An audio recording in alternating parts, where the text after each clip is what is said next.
ubukana bwa coronavirus, imibare y'abayanduye ikomeza gutumbagira. Mu gihe icyorezo cya coronavirus gikomeje kwibasira Ubushinwa n'isi muri rusange, inzego z'ubuzima ziratangaza ko abantu 132 bamaze kwitaba Imana, mu gihe abandi 600 bamaze kwandura. Amakuru ava mu Bushinwa nuko mu mahahiro supermarket ibiribwa byashizemo kubera uburyo abantu barimo kubigura bakajya kubibika. Impamvu nta yindi nuko bashaka uburyo badashobora kugira aho bahurira n'abashobora kubanduza. Icyorezo cya coronavirus kibasiye cyane umujyi wa Wuhan uherereye mu Bushinwa mu ntara ya Hubei. Amashuri n'ubucuruzi muri aka gace byose biteganya mu rwego rwo kwirinda ko abantu bakomeza kwandura. CNN yatangaje ko ibitaro mu mujyi wa Wuhan nabyo bifite ikibazo cy'imiti mike kubera uburyo abarwayi bakomeje kwiyongera. Inzego z'ubutegetsi mu Bushinwa zavuze ko zohereje itsinda ry'abaganga muri Wuhan gutanga ubufasha.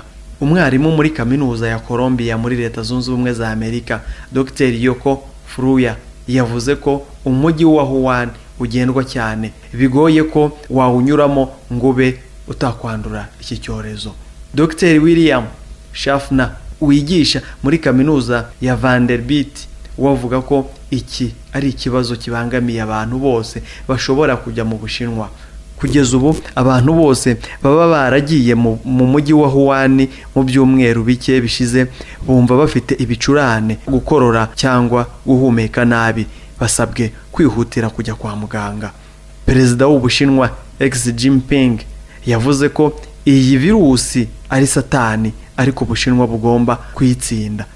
BBC yatangaje ko ibihugu 16 byamaze kwemeza ko iyi virusi yamaze kubigeramo, gusa ku mugabane wa Afurika ho ntirahagera.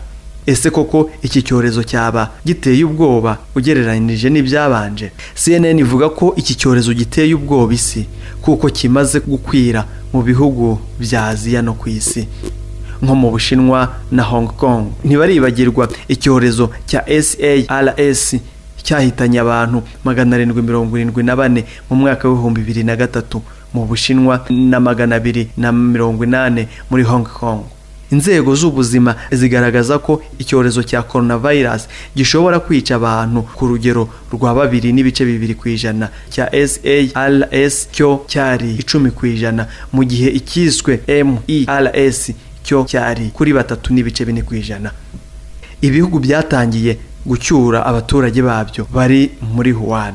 Kugeza ubu abanyamahanga bari mu mujyi wa Wuhan barimo kuvanwamo n'indege boherezwa mu bihugu byabo. Indege ziva muri Amerika no mu Buyapani zamaze gucyura abaturage bazo. Ibindi bihugu birimo Australia, Korea y'Epfo n'Ubuhinde nabyo birateganya gukora nk'ibi. Indege itwaye abanyamerika 240 barimo abadiplomate n'imiryango yabo bavuye mu mujyi wa Wuhan berekeza mu mujyi wa Alaska.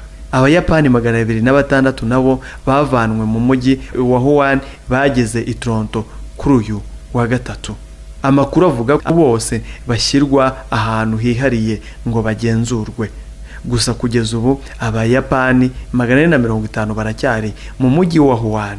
Minisitiri w'intebe wa Australia Scott Morrison yavuze ko leta nayo igiye gucyura abaturage bayo bavanwa mu mujyi wa Wuhan. Abarenga 600 nibo bari muri leta ya Hubei. Abarwayi ba coronavirus bamaze guca kubanduye SARS muri 2003. Inzego z'ubuzima mu Bushinwa zivuga ko abantu bamaze kwandura virusi ya coronavirus ari 6,000, mu gihe abari banduye virusi ya SARS yanduye muri iki gihugu mu mwaka wa 2003 bari 5,327.